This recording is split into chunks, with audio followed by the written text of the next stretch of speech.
Oza wanje wandutiye beshi mwiza we urumuziranenge uwo mu mata bateze neza mbega shenyura urakoma ndanyurwa jewe yanibutse ukuntu twakundanye Jeannette ndanyurwa.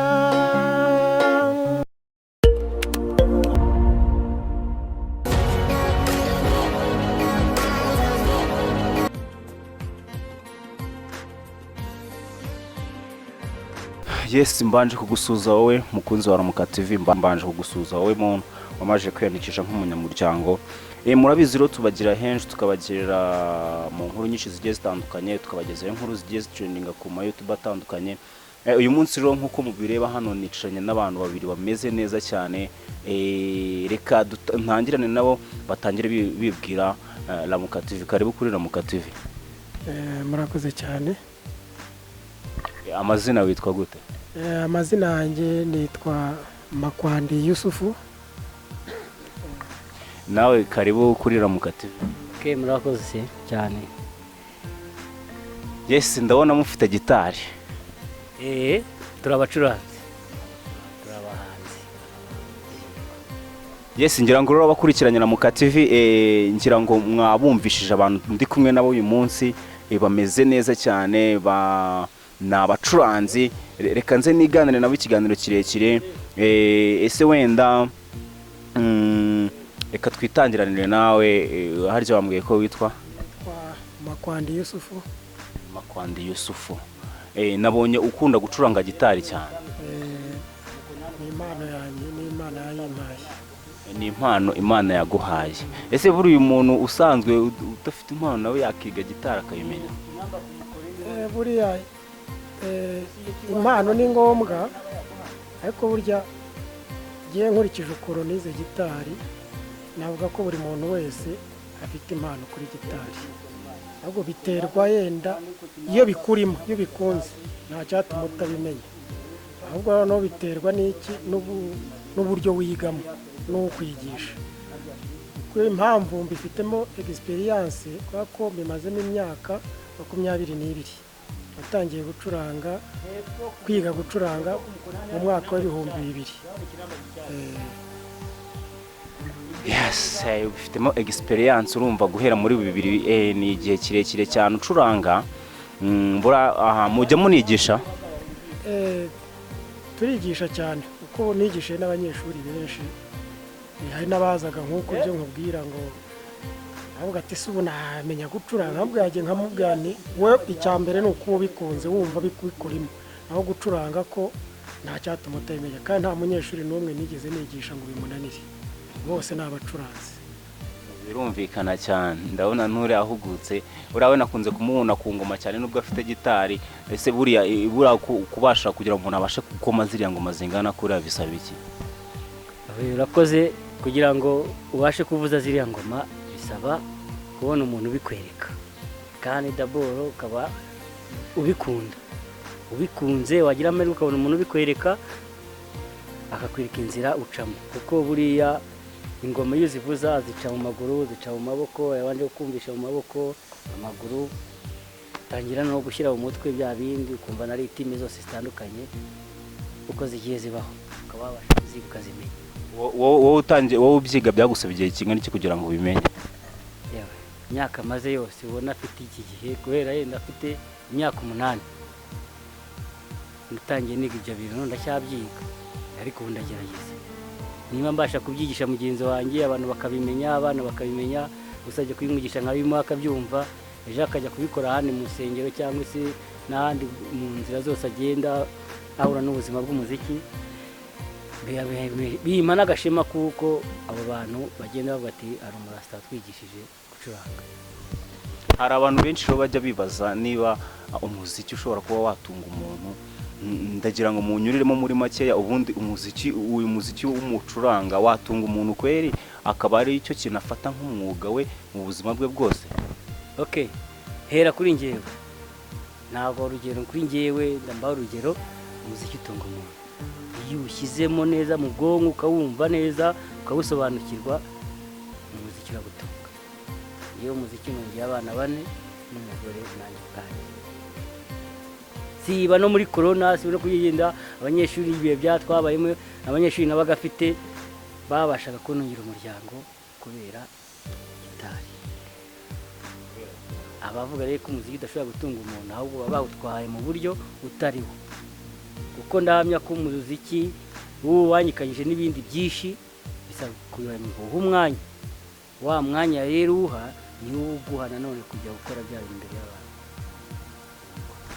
Ese reka nigarukire kuri mugenzi wacu nawe. Ese ko mugenzi wavuze ko umuziki ushobora gutunga umuntu, mu by'ukuri koko wenda we waba mu myaka watubwiye isaga hafi 20 ngira ngahari, wowe icyahasa n'ibiri hafi aho ngaho, mu by'ukuri wowe umuziki waba warakugijije kuki umuntu ashobora kora akavuga ati umuziki n'igihe mumaze nkukora wangejeje kuri iki ngiki? Akoze umuziki kuva natangira kuwukora wangejeje ku bintu byinshi. Kuba nangiye gucuranga mu ruhame, ibyo bita nagiye natangiye muri orchestre, curanga muri orchestre yitwa Peace Band y'Iburasirazuba.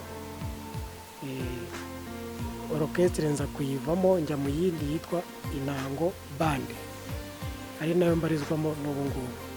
Bakoze ibitaramo byinshi cyane, ducuranga amarushanwa menshi, dukora ibitaramo ni byinshi cyane ntabwo nabyibuka. Ibyo bitaramo byose niko umuntu yagiye abikuramo amafaranga. Ayo mafaranga rero yanteje imbere cyane, ankura ku rwego nari ndiho ashyira ku rundi rwego. Kandi ikindi nakongeraho, umuziki wamariye kugeza na n'ubu watumye menyana n'abantu benshi ntari buzamenyane nabo, ingeri zitandukanye, abana, abakuru, yewe n'abasaza, kuko twakoze ibitaramo byinshi bikazamo n'abantu bakuze, kubera ko ducuranga indirimbo za kera bita karahanyuze ndetse n'iz'ubu ngubu zose niko tuzicuranga. Kandi nkaba ngiye mfite n'indirimbo zanjye nubwo ntarabona ubushobozi bwo kugira ngo nzisohore, ariko ndazifite. Niyo wambwira nagucurangiramo zimwe muri zo ndazifite, ariko ndimo guteganya kuzasohora muri ino minsi aho nteganya ubushobozi nibuboneka. Yego, birumvikana cyane. Ngira ngo rero akomeje gukurikirana na Muka TV bumve ko nyine umuziki ngo utunga abantu burya di. Umuziki burya ngo utunga abantu cyane cyane nk'ubu ngubu urabona ingero zabonetse, aba bagabo bicanga imbere yanjye, umuziki watungiye ababo ndetse ufite n'icyo ubagezaho. Wenda mbere yuko dukomeza, hari umuntu ushobora kwibaza ati hari ubu ngubu aka kanya ushobora kuba uri kuturaka ati se bantu ko byibuze badushyiraho n'akantu twumva ukuntu bimeze. Hari abantu bafite amatsiko cyane yo kumva amajwi yanyu y'umwimerere, ukuntu mucuranga gitari. Wenda tuzabasura byimitse neza ubutaha, tubasure muri byose ibikoresho muri kubikoresha, ariko wenda sinzi niba mwagira akantu mugezaho ku bantu badukurikiranye aka kanya. Ntacyo bitwaye rwose, ahubwo batega amatwi batwumve.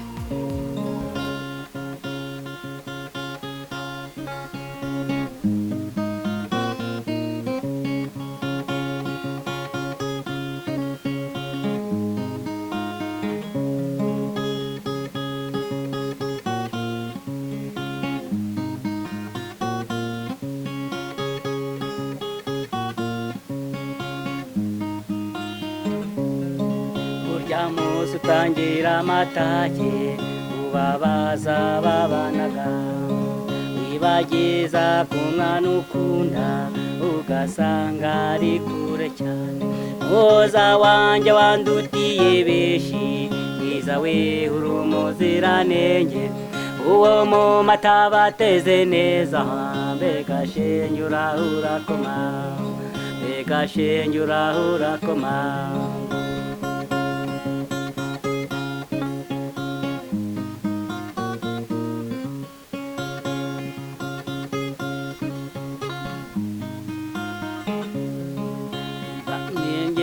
N'Imana usujuhora n'ikizere, hari igihe ibibi bizashira tukongera tukabonana.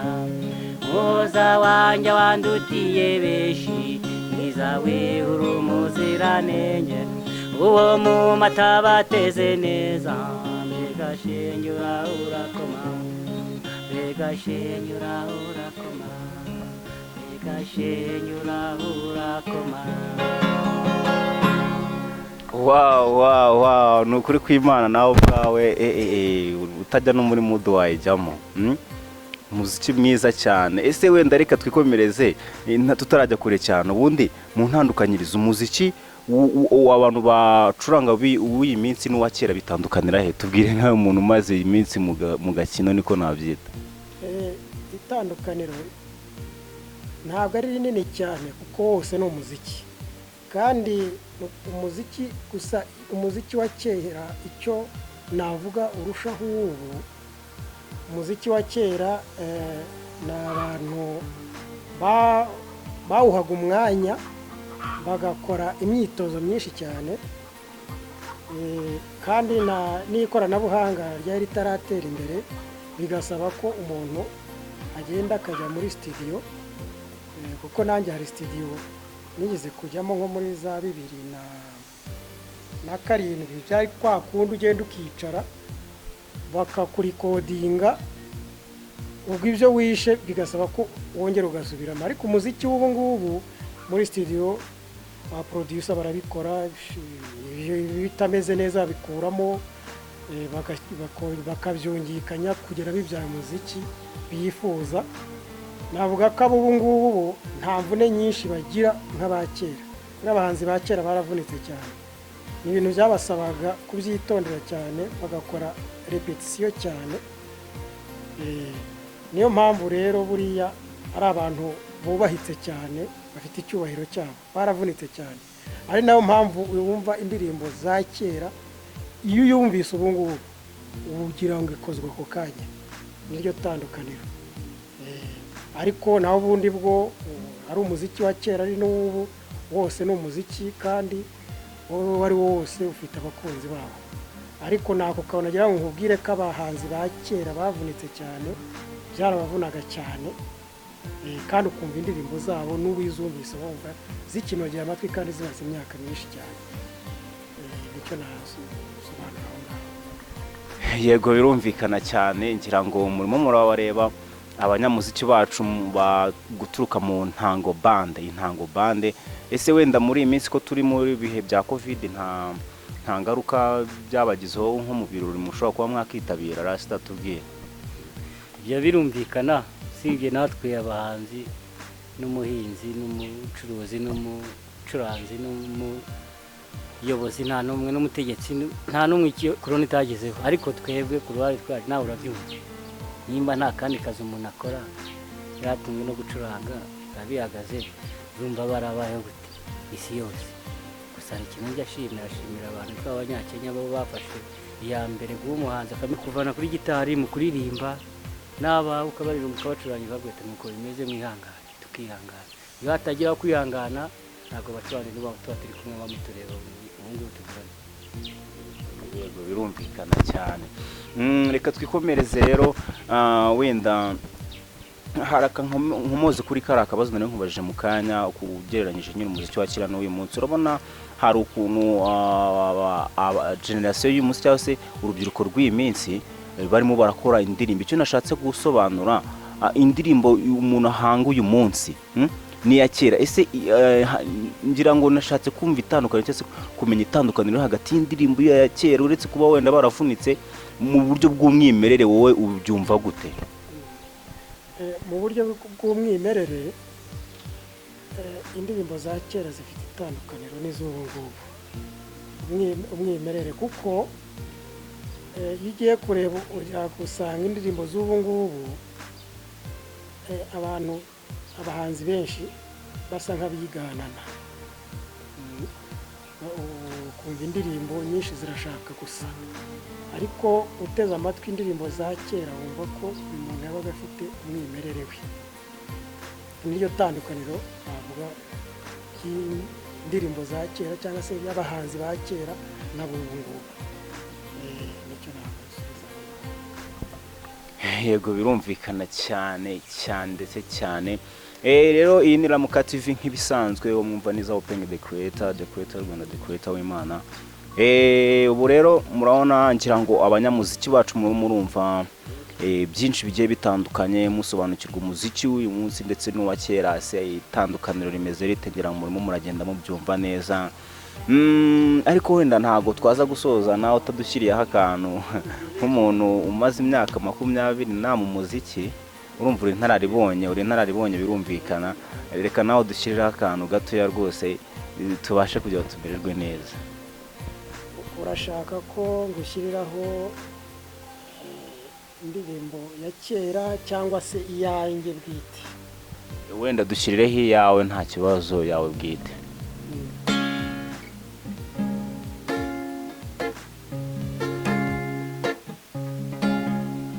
Ni wowe uwo twakundanye, ni wowe umpora ku mutima, ni wowe nikundira Jeannette. Ni wowe uwo twakundanye, ni wowe umpora ku mutima, ni wowe nikundira Jeannette. Jewe yanibutse ukuntu twakundanye Jeannette, ndanyurwa.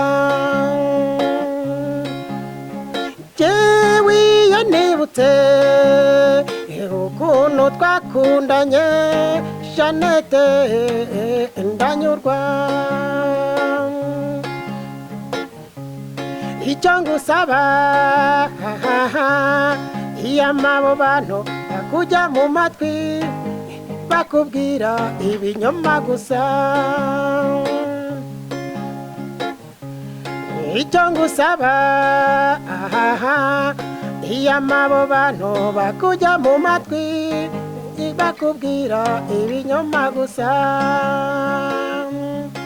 Tumenyana nta wari uhari, twemeranye urukundo nta n'umwe wari uhari, abo ni abashaka kudutanya. Tumenyana nta wari uhari, twemeranye urukundo nta n'umwe wari uhari, abo ni abashaka kudutanya.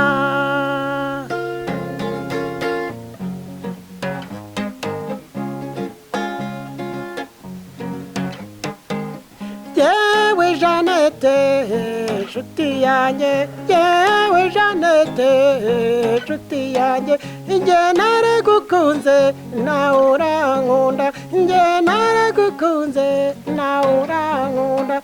Dukundana urukundo ruzira uburyarya, dukundana urukundo ruzira uburyarya. N'abatabyumva byose bazicwe n'agahinda, n'abatabyumva bose bazicwe n'agahinda. Yewe Jeannette ndagukunda, yewe Jeannette njye ndagukunda.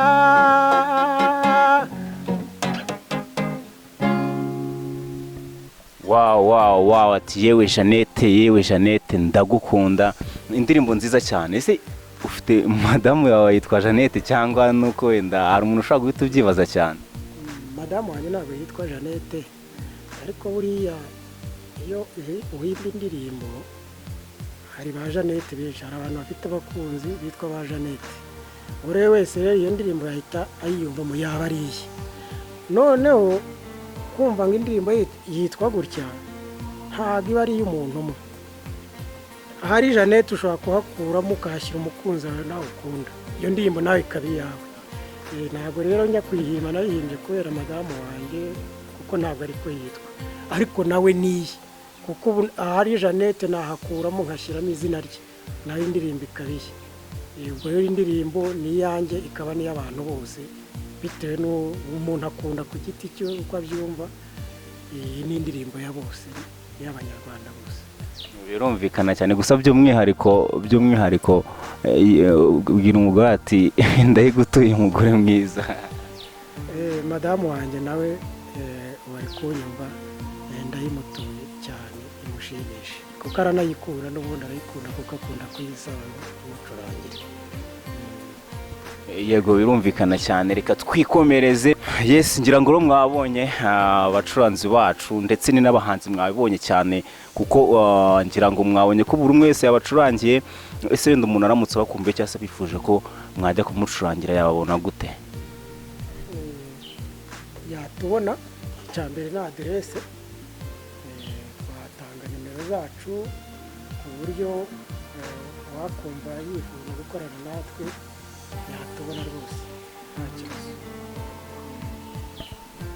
Ngira ngo rero abakunzi ba Ramuka TV ndabashimye, mwakomeje kureba, mwakomeje twabanye muri iki kiganiro, ndetse nshimira n'abahanzi bacu bakaba n'abacuranzi, reka mbyite gutyo. Buriya ngo ase hari akantu wenda mbere yo kunsoza naringiye, hari ukuntu umuntu ajya avuga ngo umucuranzi wese aba ari umuhanzi, kuko aba ari byo by'ukuri. Ese umuhanzi wese aba ari umucuranzi? Dusobanurire rasi. Icyo ntabwo tumvikana. Umuhanzi ari ku giti cye, umucuranzi ari ku giti cye, ahubwo habaho uburyo bw'impano y'Imana itanga. Imana ishobora kuguha akaguha ubuhanzi gusa, ukaba umwanditsi ukanaririmba byatare, ko gucuranga ikaba isitema nini. Imana ishobora kuguha gucuranga, ugacuranga bikaba ngombwa ko uzajya ucurangira umuririmbyi. Imana igira kutanga mu byo uba wakiriye mu buryo bw'umuziki. Ukiriho kirenze nuko Imana ishobora kuguha ikaguha byose. Ni amahirwe kugira ngo Imana iguhe kuririmba no gucuranga. Nk'ubu nkawe nabonye uzi gucuranga gitari, uzi gukoma ingoma. Mu by'ukuri ni ibintu bitangaje cyane, kuko hari abantu benshi baba batabizi. Byonyine no kubona uzi ibintu byose nk'ibyo ngibyo, gitari njya numva ngo iravuna, ndetse na zirangoma nazo ntago ziba zoroshye. Nawe ni ibintu bisanzemo, usanga byose ni impano, cyangwa hari ukuntu wafashe ubumenyi byagufasha igihe ufata ubumenyi? Ni impano, nta birenze, ni impano. Ni impano, navutse ndi umuntu mu maso yanjye numva nkunda ibintu by'umuziki, mbasha no kujya kubyiga, ko yewe nabaye mu kigo cy'abaskuti Rusefesi, nigishwa gitari na Nyampinga, nigishwa n'umuhanzi witwa Aragera mu Matyazo. Kuva icyo gihe ndi umwana nabikuriyemo, ubuzima bwanjye nagiye ncamo nibyo nta bindi. Byabaye ngombwa ko byose mbikurikirana, kandi byose ngira amahirwe kubijyamo. Niba mbasha gucuranga gitari nkaririmba, avuza ingoma nkaririmba, avuza gitari baze nkaririmba, iyo ni impano Imana yampaye. Ushobora no kubyiga ntibikukundire, cyangwa ukabikomatanya ntibishoboke, ariko iyo ari Imana yaguhaye urabikora. Wenda dusoza, ni nk'ikihe kintu ushobora kuba wabwira umunyarwanda ugukurikiye kano kanya, cyangwa se umunyarwandakazi benshi batazi ko umuziki ushobora nko kuba watunga umuntu? Wamubwira nk'icyo umuntu ugitekereza ko umuziki utagutunga, ni nk'inama wamuha? Ni ukuvuga ngo n'uwaba bivuga hari ukuri yaba yirengagiza, kubera yuko hari abana, navuga mbita abana kubera ko wenda bakiri bato, ariko ni abasore baba bagiye mu muziki mu bihe bya vuba, kandi bose bakaba bamaze kugera ku rwego rwo hejuru, banazwi ku rwego rw'igihugu, bakaba banazwi no hanze. Sinzi niba byasaba ngombwa ko n'umuntu yavuga amazina, ariko barabizi, barazwi. Umuziki rero nakongera kuvuga ko ikintu cya mbere ni disipurine. Iyo ukora umuziki hari ibintu ugomba kwirinda, ugomba kubana neza n'abandi. Umuziki utuma umuntu asabana n'abandi, urumva ntabwo ushobora kubara nabi na bagenzi bawe ngo uwo muziki uzagira icyo ukugezaho. N'ugushima wumva ko mwakorana umuziki, cyangwa n'ushaka kuguha akazi, ntabwo yaba akuziho imico mibi ngo mube mugikorana. Umuziki ni disipurine, ukunda abantu mbere na mbere. Umuziki ni urukundo, noneho ukagira ikinyabupfura, kubaha umuto, kubaha umukuru. Umuziki iyo uhaye icyo cyubahiro cyawo, nawo urakwitura. Umuziki wo rero wanaguhiriye, nta n'ikintu gishobora kukuzamura buriya nk'umuziki. Kuko hari na bagenzi banjye ushobora kuba warahuye nabo cyangwa uzahura nabo, ndetse bari ku rwego ruri hejuru y'urwanjye mu bushobozi nshatse kuvuga nubwo mu mufuka, kandi uwo mufuka barawuhawe n'umuziki. Uzahura nabo benshi cyane. Nanjye se ndacika intege, kandi n'iby'umuziki umaze kungezaho ndabishimira cyane. Mbere na mbere nakubwira ngo nongere mbisubiremo, umuziki wampujije n'abantu benshi ntari buzamenyane nabo. Abayobozi, abana, abakecuru, abasaza, inkumi n'abasore. Ubu ni mugenzi wanjye, nta kindi cyaduhuje n'umuziki. ubu nawe kugira ngo tube turi gukora iki kiganiro ni umuziki waduhuje. Ubwo urumva umuziki rero ko kangoye nk'urugero haba ku maradiyo ya hano mu gihugu mu Rwanda n'ayo hanze ku isi yose, nta radiyo n'imwe itabaho umuziki. Itariho umuziki ntabwo abantu bayitega amatwi gutya. Umuziki rero ufite ikintu uvuze kuri ino si gikomeye cyane. Nicyo nakubwira ku muziki. Umuziki mbese ni uwo kubahwa, kuko uzarebe n'umuntu ashobora kuba atazi kuririmba, ariko waba uririmba akajya kwigana cyangwa umwitegereza ukabona ikirenge hasi nk'umurajyana, natanabizi n'ukuntu byanamufasha, ariko kubera ko ari kumva uwo muziki nyine. Umuziki rero ni ikintu cyiza cyane. Umuziki, ubukwe burimo umuziki buba bususurutse, abantu barasusuruka cyane, ariko uzitegereze ibintu byose bitarimo umuziki nyine ubona bikonje. Umuziki urumva ko ari ikintu cy'ingenzi mu buzima. Ariko nk'urugero nakubwira ngo nko muri ibi bihe bya korona, nubwo nta kazi kari gahari, numva twahuye n'ibigeragezo bitatworoheye, ariko byose bidusaba kubyihanganamo. Ariko nakubwira ngo ntabwo byigize bimvuna, kubera ko nari mfitiye gitari ngewe nacurangaga umuziki. Ubwo ibyo bihe byitwa ko bikomeye bigasa nk'ibinyoroheye, ari jye n'umuryango cyangwa n'abaturanyi nacuranga, nkabona abantu baraje barahagaze nk'hariya nyine bitaruye, ariko nabo bakumvaho gakeya. Muri ibyo bihe byari bitugoye. Ariko nta mugenzi wanjye nakubwira ngo umuziki ndawubaha cyane, ndawubaha cyane. Umuziki rero ngo uvuze bwakwira bugacya, kuko ngo uhuza abantu benshi ngeri zitandukanye, ugatuma umenyana n'umuntu mutari muziranye. Ariko wenda mbere uko nsuza hari akabazo gato yavuze ku kigendanye na discipline. Icyo kibazo nakibaza Rasta, wavuze ku kigendanye na discipline. Hari abantu bajya bakunda kuvuga ngo iyo umuntu yagiye mu muziki cyangwa se mu bintu nk'ibyo ngibyo aba agiye kubikirara. Rasta, ibyo bintu byumva gute? Ese uwo muntu uvuga gutyo wowe wamubwira iki? Ibyo bintu mbyumvise ngiye birambabaza, ko nanjye byambayeho cyangwa se narabyumvise. Ariko urebye ni ya myumvire nyine itameze neza, itanaryoshye. Nabo ngabo bivuga ndahamye iyo bumvise umuziki banezerwa, ariko kubera imyumvire yabo ibarimo bagira imbaraga nkeya zo kumva uwo muziki. Akaba yatinya no kuba atafata n'umuntu we byuza ngo amutere inkunga amugeze kuri iki kintu, ariko ntabwo ariko bimeze. Burya n'ubundi n'umushumba aba mu nka akaba mubi, muzaragiye. Umufundi aba mubi ku ndege no mu bafundi bagenzi be. N'umucuranzi ashobora kuba kamere ye atari sawa, ariko afite ikintu cy'uko ari umucuranzi, ariko kamere ye n'imyumvire ye igatuma ayitwara nabi cyangwa amerera nabi. Abantu bayibona rero bakabona ko ariko bimeze. Si imyumvire rero itariyo, ntabwo ugiye duhabana nabo. Mpamya ko Imana yaguhaye ikakwakira neza, ukakira ibyo iguhaye ukabitwara neza, n'ubundi bigaragara neza. Abakurikiranye na Muka TV rero ngira ngo mwabiboneye, bita Intango Bande. Intango Bande mwumvishe the way bacurangamo, mwumvishije the way baririmbamo. Ngira ngo wenda ndashyiraho nimero mwabonaho kugira ngo muramutse mubifuje cyangwa se mubashatse mukabatumira mu birori bakabacurangira bakabameza neza cyane. Intango Bande, mwakoze cyane kwitabira iki kiganiro. Niho biteka duhana umugisha.